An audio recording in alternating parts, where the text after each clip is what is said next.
Human welfare multipurpose association संस्था के जरिए 30 मार्च 2019 को प्रियदर्शनी सभागृह में सर्वधर्मीय पुनर्विवाह परिचय मेळावा लिया जा रहा है। इस कार्यक्रम के लेने का उद्देश्य यही है कि समाज में जो भी विधवा और तलाकशुदा महिलाएं हैं जिनके रिश्ते आसानी से नहीं जुड़ते, इस काम के जरिए उनको ज़िंदगी में दोबारा नई शुरुआत करने के लिए मौका दिया जाता है।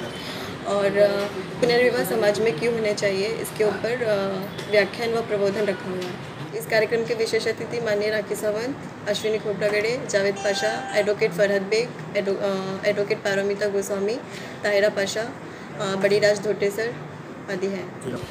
वधूवर परिचय मेळावा शाइस्ता घेत आहे तो 4 वर्ष सलग तिने घेतलेला आहे।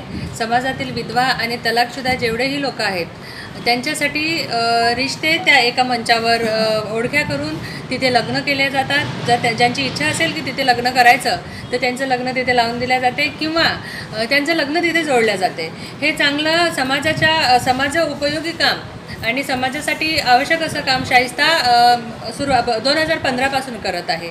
आणि खूप लोकांनी आक्षेप घेतला, खूप लोकांनी विचारलं तुम्ही पैसे कुठून आणता। ती रसीद फाडून मी त्याला गवाही आहे, पहिल्या कार्यक्रमापासून मी तिच्यासोबत आहे। रसीद बुक छापून ती रसीद फाडून त्याचं पूर्ण तिच्या संस्थेमध्ये काही महिला आहेत, मी अधिकृत मेंबर नाही आहे त्याची, पण मी तिच्या पहिल्या कार्यक्रमापासून तिच्यासोबत आहे, त्याच्यामुळे मला तिच्या संस्थेचं सगळं काम बहुतेक माहिती आहे। तर ते सगळे मिळून ते सगळी मेहनत करतात आणि तो पैसा जमा करतात आणि त्याच्यामधून तो कार्यक्रम ठरवत असतात किंवा करत असतात।